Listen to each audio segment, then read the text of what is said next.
Welcome to the Get in the Fight podcast. My name is Nate Whitson, and I'm the founder of Get in the Fight Ministries and our exclusive online fight club for Christian men. Everything we do here is dedicated to helping Christian men become the men that God meant for them to be. So if you're looking for helpful content and conversations that can help you to grow and become the man that God made you to be, then you're in the right place. But before we get started, please do me a huge favor and be sure to subscribe, click the like button, and then leave us a 5-star review. Doing that helps us to reach more men who are looking for content just like this. Also, if you'd like to learn more about our mission and how to get involved or how to join the Fight Club, then head on over to getinthefight.club. That's getinthefight.club and learn more today. But without further ado, it's time to get in the fight. So let's go.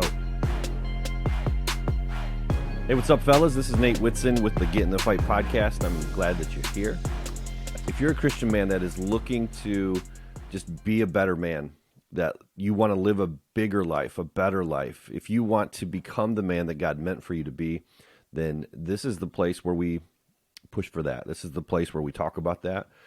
This is the place where Get in the Fight is designed to serve and help you with. So if that's you, if that's a life that you're pursuing, and you know that you are better when you're around other men who are pursuing that same goal and have that same passion, then welcome. We do this primarily for you. We're trying really hard in this setting of life, in this time of life, to not settle, and that's hard.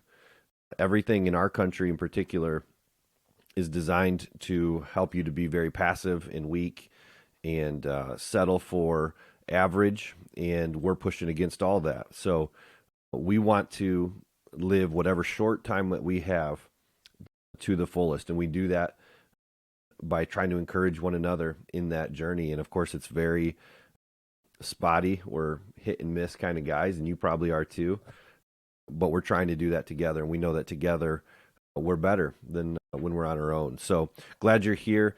We're going through and actually finishing up a series of podcasts from a book that I love called The Wisdom of the Bullfrog by Admiral William McRaven. He's also authored a book called Make Your Bed and another called Sea Stories. And I'm a sucker for leadership stuff, and I love being around men who get after it. Probably because I'm not as much of that guy as I wish I was, but man, there's something deep inside of me that resonates with these strong men that live lives boldly and strongly. And so although I maybe don't always exemplify that in my life, I want to be that way. I want to be strong like that. And who better to learn from and grow from than an admiral who was a long-standing Navy SEAL and has just been through so much. So we're working our way through his book and then really just trying to apply that to the life of a Christian man. If you haven't listened to previous podcasts in this series and you want to hear more of those stories of leadership, you would want to start at episode number 23, 24, 25, and then today final is 26, and you'll catch up on all of those. The book is really written in a way that you don't have to read it and, connect chapter 1 to chapter 2. It doesn't work like that. These are just 18 different ideas of leadership that can help you to grow. And we're translating that again to what it looks like to grow and to lead as a Christian man. So again, episodes 23 through 26. And my suggestion as we go through this is really, grab a pen. As you're listening to this, if you can, you might want to write some stuff down. It's just that good. And I'll say this, probably at the end, I'll try to remind you, but I'm really skimming through and just trying to give you like a quick thought from what he's written, but there's some incredible stories. So I highly encourage you to buy the book. You can go to getinthefight.club and click on the Amazon store link, and then you can find books that we recommend and books that we've read that we think are worth learning and growing from. And you can find The Wisdom of the Bullfrog there at getinthefight.club in the Amazon store. So we're going to jump right in. This is the last 6 chapters of the book. So we've been through chapters 1 through 12, and we're going to start at chapter 13 today that he titles Troop the Line. And so go into the book. This is what Admiral McRaven has to say about trooping the line. Trooping the line is steeped in Army tradition. Historically, generals have ordered their soldiers to muster on the parade field so that officers can inspect the troops, ask questions about their training, and ensure that the general's orders are being relayed to the youngest private in the formation. Washington, Grant, Pershing, Eisenhower, Colin Powell, and the Army's first four-star female general, Ann Dunwoody, all the great leaders, have at some point trooped the line. Each service has something similar. In the Navy, every morning the sailors and Marines would gather on the fantail of the flight deck of the ship that they were on so that they could receive their daily word. In the Air Force, the airmen muster on the flight line and orders are disseminated. In all cases, there is a deep understanding that as an officer, you need to get out among the troops. You need to confirm that the senior officer's orders are being followed, but you also need to ensure that the troops see their leader as often as possible. In every command tour I had, trooping the line, those daily walks around the building, the base, or the camp always yielded great insights into how well the organization was doing and how well I was doing at leading them. So I love this idea of troop the line. This is a great leadership principle that I really feel like many of us men maybe gloss over or feel like we're doing a good job at until things start to unravel. I think what troop the line really means is that you're paying attention and that you're with your people. There's no way that you can really know the atmosphere of your organization or the people that you're leading or even your family if you're just disengaged, if you're just so busy and disconnected that you're around them, but you're not really with them. Think about like a dad that's disconnected and, he's out paying the bills, but he's golfing after work or he's going to the gym or he's just not around, right? Like he would say, look, I'm there. I see the kids every day, but are you with the kids? It's kind of like if you're a leader of an organization or you're a coach and it's like, yeah, they see me every day. I see them. But do you really know what they're thinking? Do you really know, are you connected to how they're feeling about things?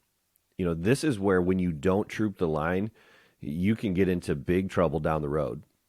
It's one of those things where it's not enough for them to know that you're the leader. That's easy enough to see. But for them to know that you care, that's a completely different thing. So think about in your own family. Are there people in your family that might feel like you're around, but you don't really see them? You don't really know their opinion. Maybe they have translated it that you don't really care about them or about the things that they care about. I think that's really possible for a lot of us Christian men, that we can be in the front, but maybe they don't know, how we really feel or where we're going. Is there anybody in your office or on your team? Think of it that way. Is there anybody that might possibly feel like you're in charge, but you don't really know what's going on with them or how they're doing? Do you really know how your people feel? And then do you give them opportunities to express that to you? Or is it just kind of like, it's your ship, it's your home, you're in charge and they'll do what you say, but you don't have to listen to anything from them? If that's the case, then you need to break that. If that's the case, then you need to figure out how to get in front of them so that they don't just think you're in charge, but they think that you care. Because really, honestly, at the end of the day, just having a leadership title doesn't mean that you're a great leader. Going back to the book, Admiral McRaven says this: leaders can often convince themselves that they're too important to be dealing with the mundane issues of the organization. They, the true leaders, are meant to be solving the intractable problems, the problems that will advance the organization to the next level, the problems that only the smartest men or women in the company can solve. True, but never forget that there are also problems that need solving at the lowest possible level. Problems that, if not addressed, result in inefficiency, ineffectiveness, and in low morale. Problems that the lower echelons in the organization struggle to solve, but that the leader can solve with one short directive. And sometimes the only way to ferret out these problems is to get out of your office and talk to the men and women who do the hard work on your behalf. I know in my office, our boss, our leader, is living in a different state. So there are no questions who's in charge, but there definitely has been issues where those of us that are in the home office, the local office, sometimes aren't really sure exactly what's going on. We always know that he cares. He's a great guy, great boss. I just say it to say that it's easy to just be so busy doing the things that you do that you have to just work harder than normal to make sure that you're not just seen, but that you are hearing from your people. And it's an important thing that we consider. And it's true, as he talks about, there are times that I think we think, maybe as dads, that doing the dishes or taking out the trash or sweeping the floor or some of these mundane tasks where we think, I've been working all day, like somebody else should be doing this. This isn't the job that I should be doing. And there might be some truth to that. But the reality is there's nothing below you. It's your job to steward your home. It's your job to lead. And as Jesus leads us and shows us from his example, the best leaders are the ones who are down there at the same level as the lowest level. And those are the true leaders. That's the way that you lead as a Christian man. So never think of yourself more highly than you ought to. You need to be involved with your people. You need to troop the line. You need to be seen, and they need to know that you hear them, that you see them, and that you care. Good insights and thoughts from Admiral McRaven here. Moving on to chapter 14, the title of this is Expect What You Inspect. Expect what you inspect. Go into the book. He says, in 1778, the Continental Army under George Washington was floundering. Volunteers with no military training were called into action and were roundly defeated by the regulars of the British Army. With no discipline, no organizational structure, and frighteningly low morale, these farmers, tradesmen, and merchants struggled to conduct even the simplest of military maneuvers. By the winter of that year, Washington had moved his forces to Valley Forge, just outside Philadelphia. He desperately needed someone to help him build a professional army. Benjamin Franklin, who was in Europe at the time, found exactly the right man for the job. Mounted on a large white horse with full military regalia on his uniform and two immense pistols holstered at his side, General Frederick Wilhelm von Steuben rode into Valley Forge in February of 1778. One soldier recalled von Steuben's arrival as though it was the, quote, fabled god of war himself. Von Steuben had been a soldier since the age of 17, fighting in the 7 Years' War, where he was wounded on several occasions. He had gone on to serve as a quartermaster, an adjutant, and the aide-de-camp to Frederick the Great. He was a soldier's soldier. Soon after his arrival, Washington made von Steuben the Continental Army's Inspector General. Von Steuben was appalled by what he saw of the volunteer army. The camp at Valley Forge was poorly laid out. Tents and huts were scattered across the field. The soldiers relieved themselves wherever they wanted. Sanitation was non-existent, and both weapons and equipment were in unacceptable working order. In addition, owing to a lack of good record-keeping, corruption and graft were rampant as soldiers received and then sold their muskets and other equipment. Within days, von Steuben had initiated inspections of the troops, their tents, their rifles, and their combat equipment. Administrative records were also scrutinized to eliminate war profiteering.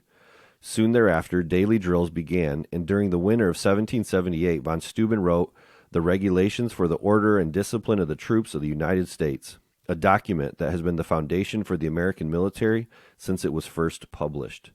Baron von Steuben's influence on the Continental Army is credited with much of their success, and for the past 245 years, the idea of good order and discipline and the value of inspections has been a mainstay of every great military organization, and no leader of any good standing has ever questioned the need for inspections. This leadership principle, I think, flows certainly out of trooping the line. Like when you are actively involved, that you're out front, but you're also seen and heard, you are going to put yourself in a position at that point where you can then inspect the condition of what's really happening.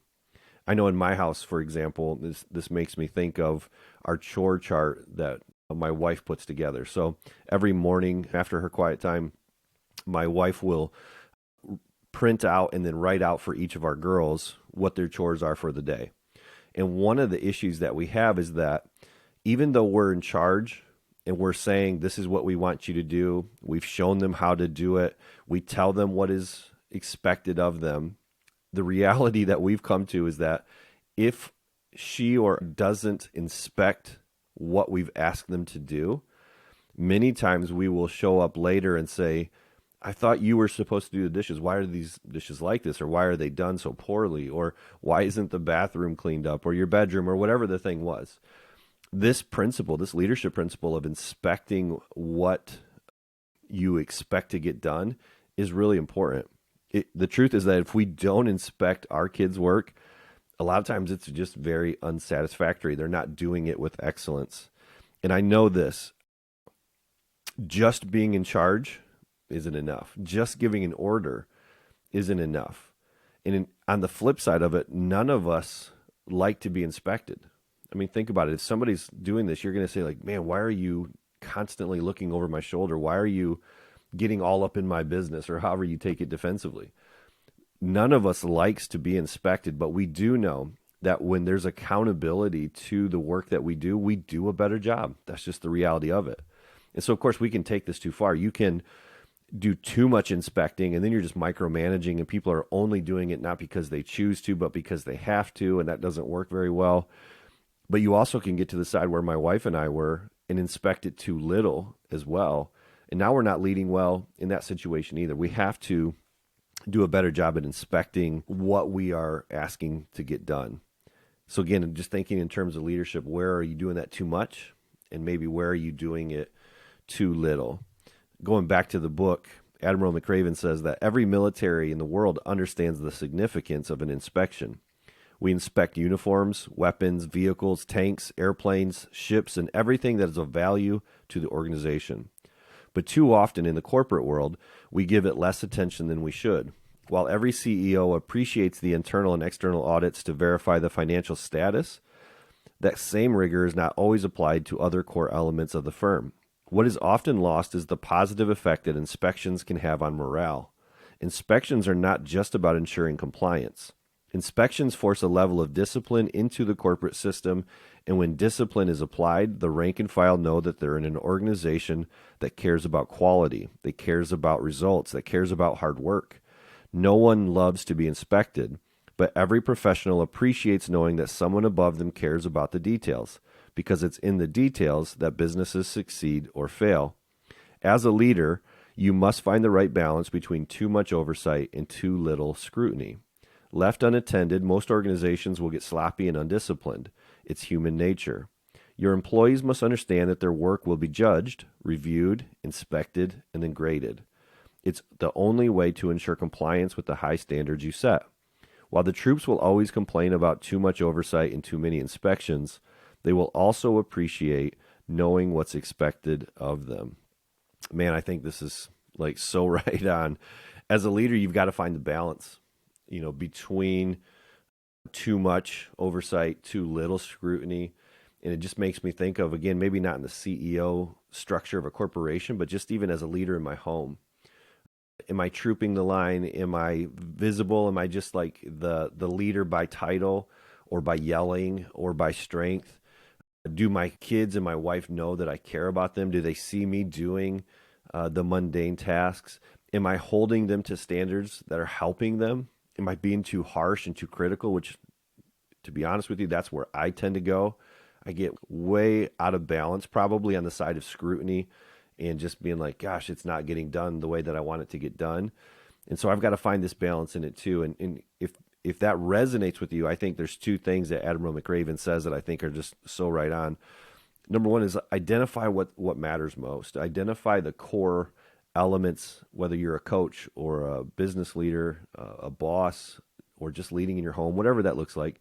What are the core things that need to be inspected?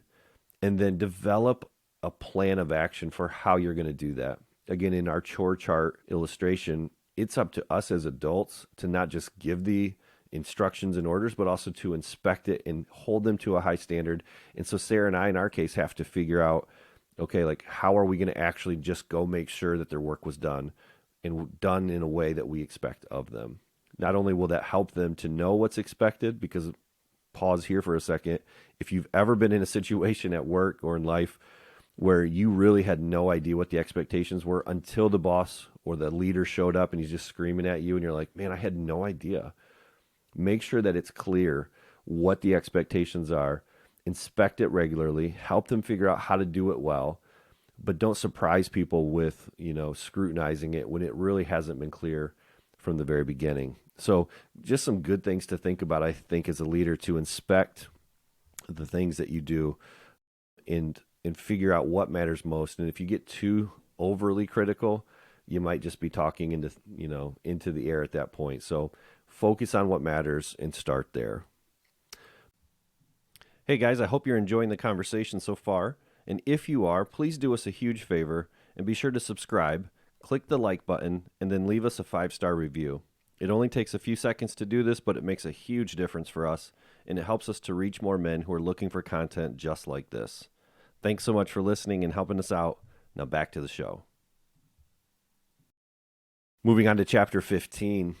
This chapter is titled Communicate, Communicate, Communicate. In the Navy SEALs, in this chapter, he kind of is going through the idea that there's 3 phases. You've probably seen this or heard of this, that there's 3 phases to their BUDS training, which is their initiation into and acceptance into being a Navy SEAL. And so they're going to really test you, of course, to see if you have what very few of us have to be able to go through this. And you really just have to, you have to want it. You being a part of this community, you have to want it more than anything else in life, basically, to make it. But there's 3 phases to it. Each one is brutal. But he is now going to tell a story where he's in the 3rd phase. So he's just made it through Hell Week. He's made it through some water training that's just terrible. And now he's in this scenario where they're off in this island that's like 80 miles or 50 miles away from California.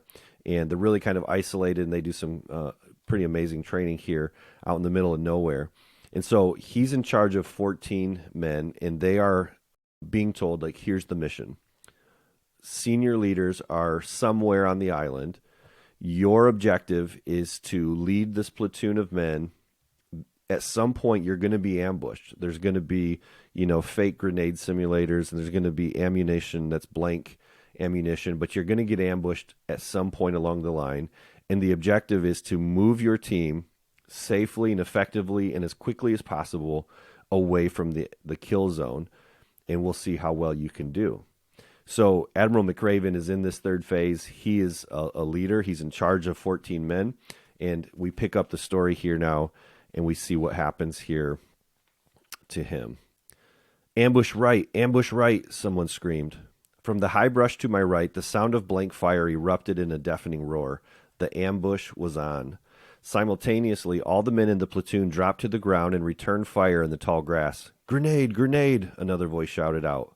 To my immediate left, just to the side of the point man, a grenade simulator exploded, first one, then another, booming in my ears with stunning effect. On the ground around me, my platoon continued to fire, changing magazines and waiting for me to give the order to move.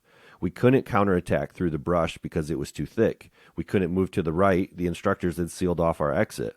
It appeared that our only choice was to move left and try to get out of the kill zone. In my mind, I knew that was the textbook answer, but I had a better idea. Without hesitation, I jacked another magazine into my M16, jumped up from my prone position, and ran around the left edge of the heavy brush, nodding to the point man as I bolted past him. I would flank the instructors, circle around the bushes, come up from behind them, and counter-ambush them by myself. This was going to be awesome. Like a man possessed, I charged past the row of bushes, jumped over a few small boulders, and found myself unopposed on the high ground behind the instructors. Flipping my selector switch to full auto, I pulled the trigger and raked the bodies of the 7 men lying behind the high brush. I moved forward, continuing to fire as I methodically shot each man with blank ammunition. We had won. What the hell are you doing, Mr. Mack? Instructor Faculty yelled, jumping up from the ground. Killing bad guys, was my quick and proud retort. Doc Jennings, one of the few black frog men of the Vietnam era, stood up from where he was lying and gave me a look of complete disdain. Sir, you're a damn fool, he said, or words to that effect. You left your platoon lying in the kill zone. Did they know what you were doing?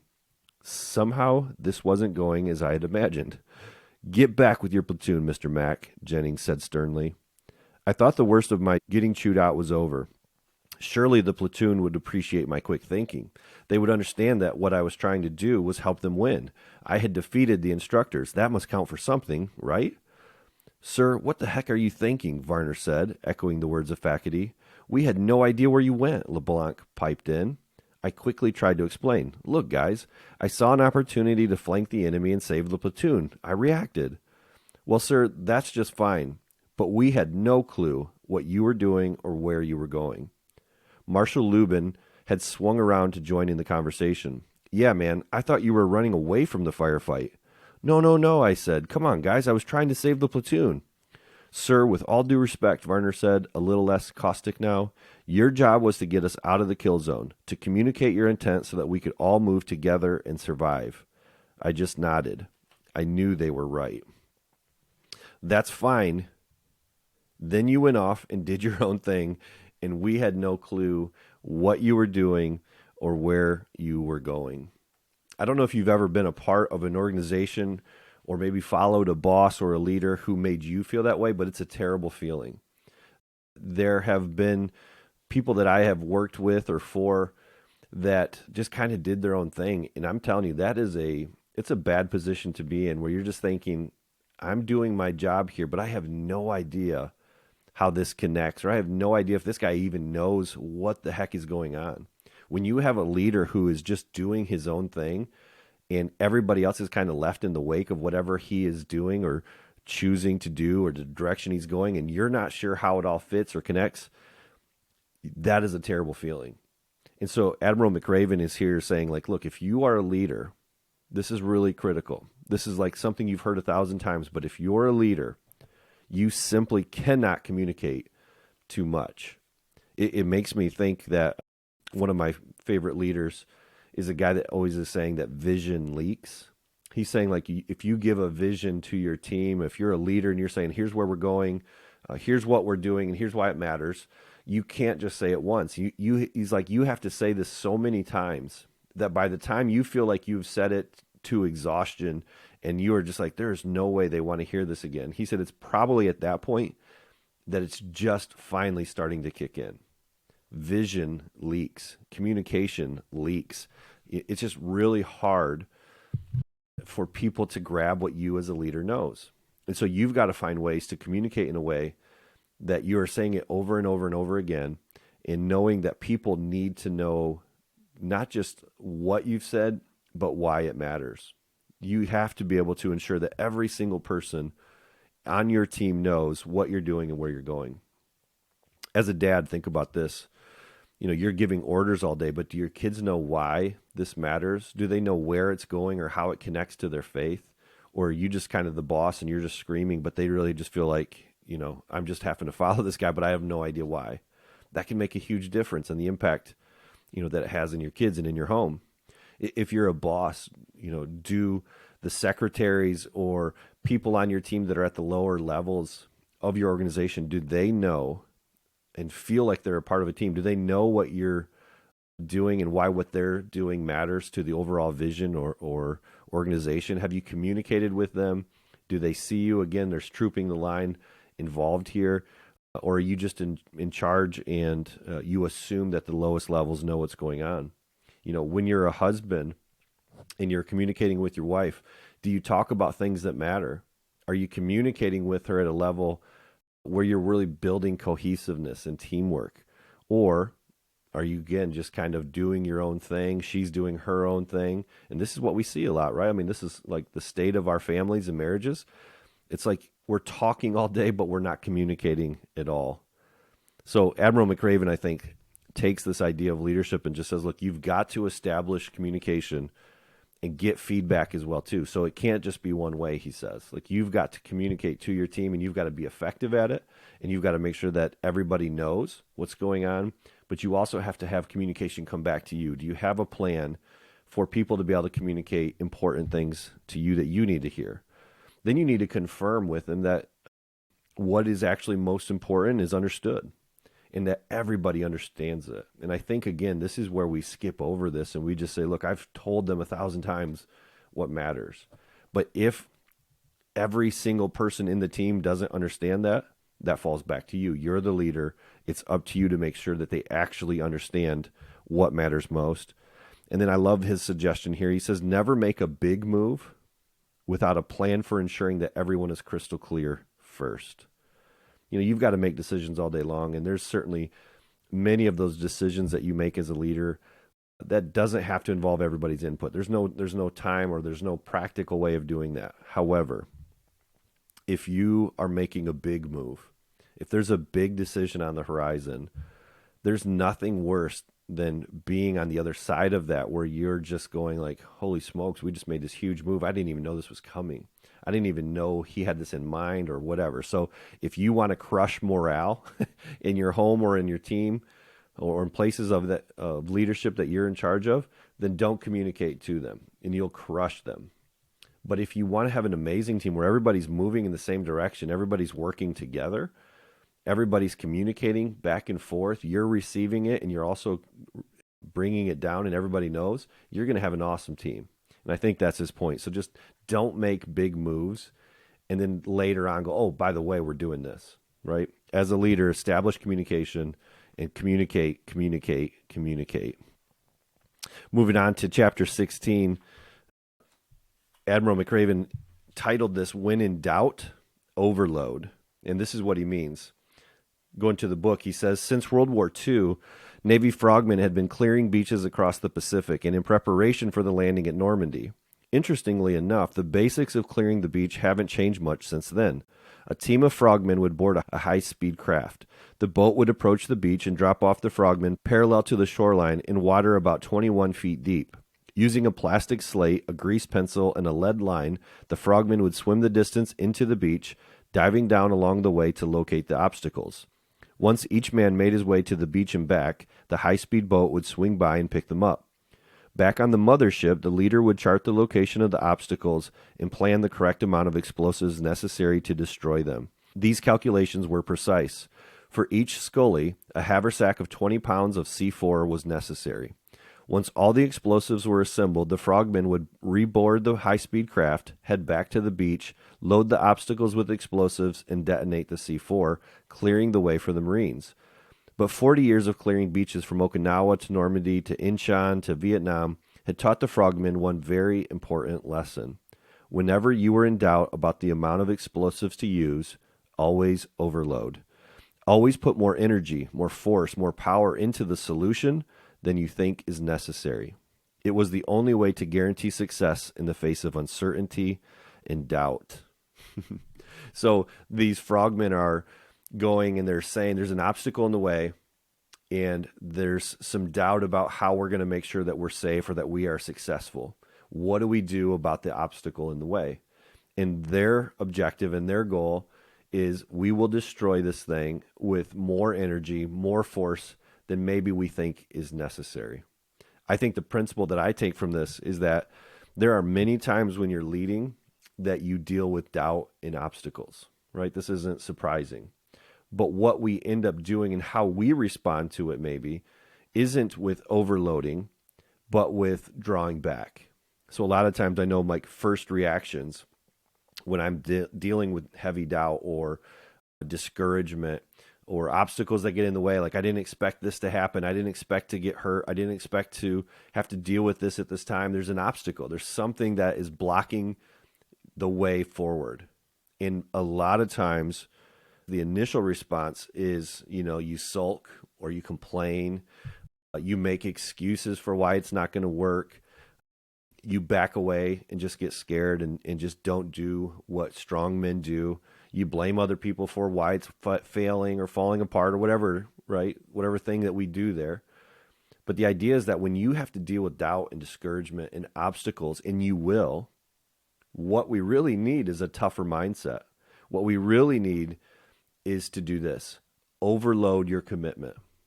He talks about in this book just different times where things didn't go his way, and you know what he had to do? Get up earlier, work even longer sometimes, work harder, study more, right? Overload it to make sure that there's no chance, at least in his own capabilities, of failing or not being successful at that mission. And guess what? That's really hard to do.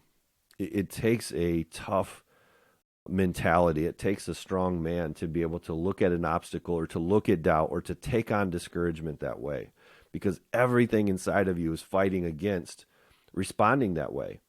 And yet that's the way forward. So, as Christians in particular, what we're saying is we should work hard as unto the Lord.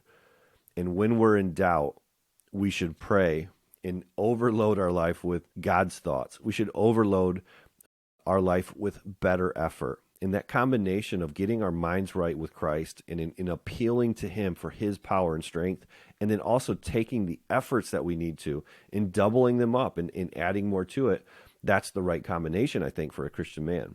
You're not trying to do this in your power. You're using the strength that God has given you as he's put his life inside of us.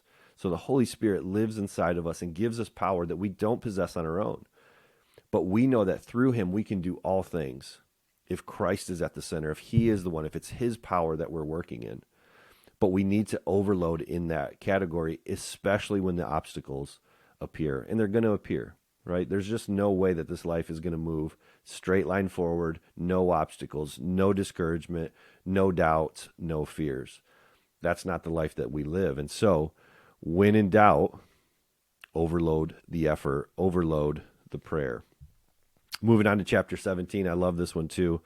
He titled this, Can You Stand Before the Long Green Table? Going to the book, he says this, difficult decisions with serious ramifications require careful thought. Throughout my career, I often found myself on the horns of a dilemma, torn between what I knew to be right and what others expected or what was expedient. At these times, I always came back to the question, can you stand before the long green table? Can you justify to reasonable men and women sitting in judgment of your decisions that the actions you are taking are moral, legal, and ethical and conform to the goals and objectives of the organization? If not, you should reconsider your actions. But if you can honestly say that your actions are justified, that reasonable people would see them as such, then stand by your convictions and make the hard choices.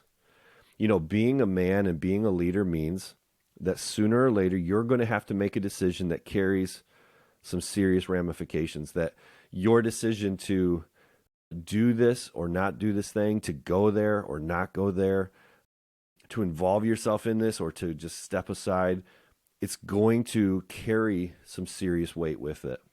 There's just no way around it. If you're leading, you're going to be faced with hard decisions. And what he says that I think is so powerful here is he talks about this thing called the long green table. Well, this was basically where other military leaders would gather around and you would come to present your actions and decisions to a board of leaders who could determine whether or not your actions and decisions were wise or right. And you had to be ready to convince these men who have been through things like this before that your decisions were the best decisions to make or not. And so there certainly would be a lot of pressure to go into this. And he's saying, you better think through this. And for him, it was like this filter of decision making that allowed him to think through this and say, all right, I know I'm going to have to face this long green table. I'm going to have to stand before these judges, in essence, and be able to tell them that this is a reasonable and right way to go.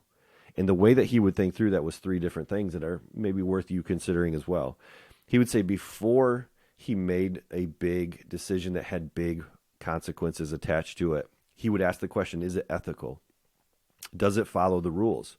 Think about that question for you. Is the decision that you're making in line with what the rules are for whatever that decision is? Is it ethical? Is it legal? Which is just, is it following the law?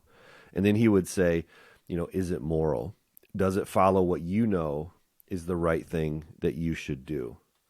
Going back to the book, Admiral McRaven says this, while most folks might think that knowing what is morally right or wrong can sometimes be ambiguous, it is not. In talking to both subordinates and superiors who made a bad decision and had to live with the consequences, invariably they would say this, in the back of my mind, I knew it wasn't right, but then they would find a way to justify it. I have found in my years of leading that when confronted with a challenging decision, I almost always know the right answer.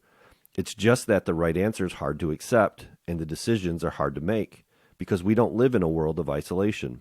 Making a hard decision will sometimes lose you friends. People will be mad at you. Short-term gains may be lost. You may even be court-martialed. But if you understand that sooner or later you will have to give an account for your actions, then by deciding to do what is moral, legal, and ethical, you will most likely end up on the right side of history. We like to think that we don't always know the right decision to make. But Admiral McRaven says that's baloney. What he says is that we almost always know what the right decision to make is. We just don't always have the courage to do it. We don't always have the courage to do the things that we actually do know that we should do. So think about this. Like we pray through this in our fight club every single day. 1 Corinthians 16, 13, and 14.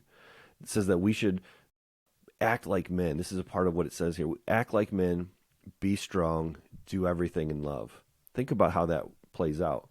To act like a man, in most Bible translation, is to act with courage. So when we talk about acting like a man, we're really talking about courage.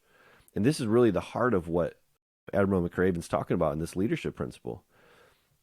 When you have a tough decision to make, it takes courage because, again, you probably aren't going to always be very popular. When you're leading other people, you're going to have varying opinions on things. You're going to have strong opinions on things. You're going to have disagreement on things. And there's times that people that you love won't understand, and they might even be offended and leave you. That is tough. That is tough. And it takes courage. It takes men of great strength and faith who can say, look, this may not be the best answer in the world, but it's reasonable, and it's based on right ideas. And so what he is saying is this leadership takeaway is always do the hard right thing over the easy wrong thing every time.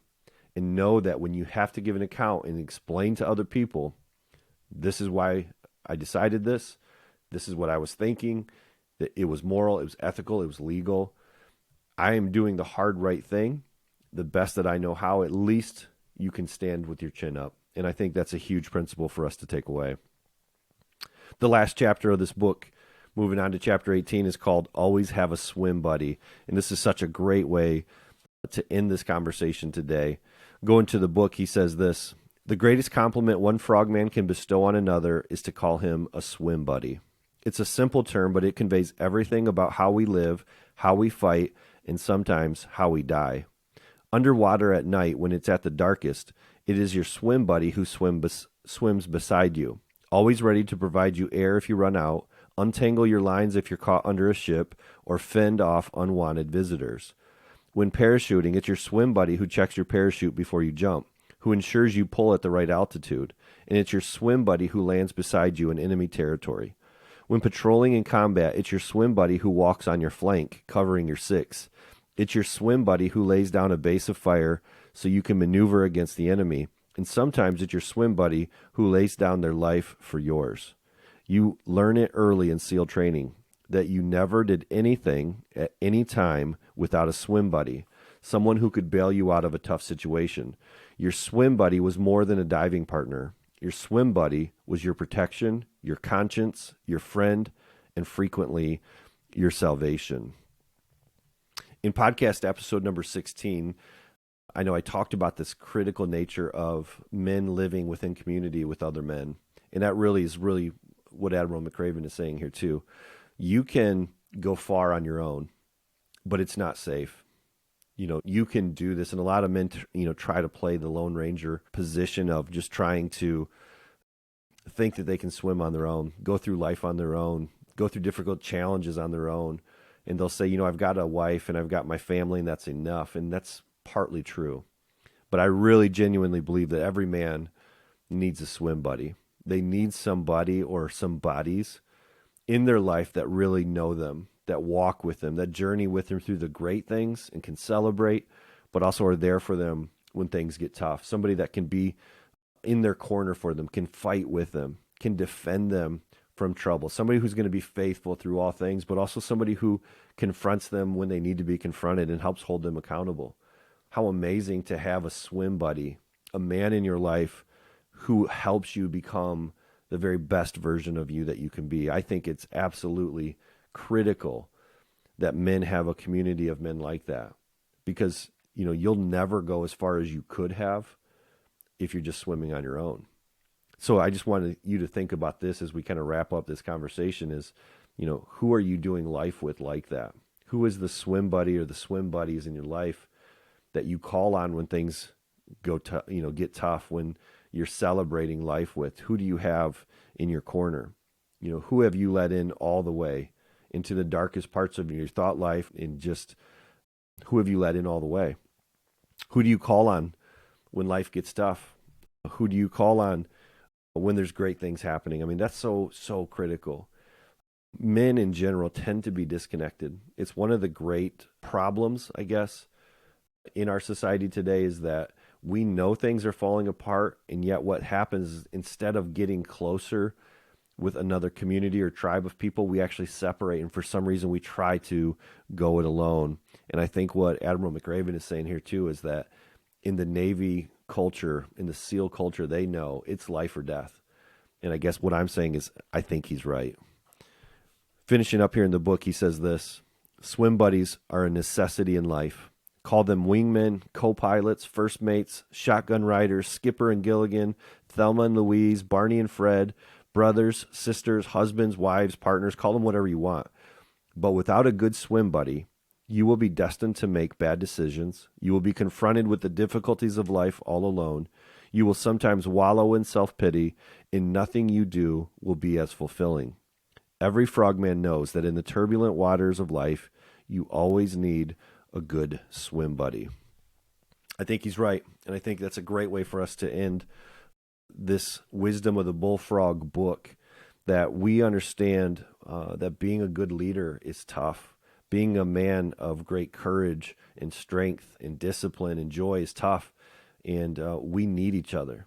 And again, so if you're a man that's listening to this and just going like, gosh, I don't have that, then I just want to encourage you. Check out Get in the Fight. Check out this ministry. Check out other ones. Maybe this isn't for you. Cool, no problem. But you need to be with other men. If you're a Christian man trying to go through this on your own, you're crazy. You're going to get hurt. You're going to go only so far. We need each other. We need other men in our lives. And so just challenge you, go to getinthefight.club, see if this is right for you. See if belonging to a community like this can't help you to go further than you could on your own. We think that it can. So just kind of like a quick recap. We talked about here today, trooping the line, making sure that you're seen, making sure that people know that you care, making sure that you're hearing what's going on. We talked about inspecting things, making sure that you're not just saying what you want, but then inspecting the quality of it. Are you doing that in areas of leadership that you're in charge of? How are you doing at communicating? Admiral McRaven said that we need to communicate. You just can't do it too much. There's no such thing. So make sure that you're communicating with your team. He talked about when you are in doubt to overload. And so when you've got obstacles in your way, when there's doubt and fear and discouragement, don't back away. Bring even more to it. Overload that with prayer and with a renewed commitment to fight. Then he said, can you stand before the long green table? Thinking through those tough decisions that you're going to have to make as a man, and just thinking through, will I be able to justify the decision-making process? When people are scrutinizing it, can I stand before them and still feel good about those? Is it legal? Is it moral? Is it right? Am I doing the hard right things or not? And then feeling good about that. And then last thing here, he talked about having a swim buddy, which we just said. Don't try to do this on your own. This is something that you want to go further. You want to be the man that God meant for you to be. You need other men. And so that's our encouragement for you today. Thank you for fighting. If you're listening to this and you made it this far in this podcast, you're fighting. You're fighting to be a man that God meant for you to be. And we love to see that. We love to hear that. We want to support you and encourage you in that. And so, just remember that the world is a better place when we're fighting like that. So have a great day and go get in the fight. Hey guys, thanks so much for being here today and listening to the show. Please be sure to head over to the website at getinthefight.club. And before you go, if you haven't already, please subscribe, click the like button, and leave us a positive 5-star review. It makes a huge difference whenever you do. Have a great day. Go get in the fight.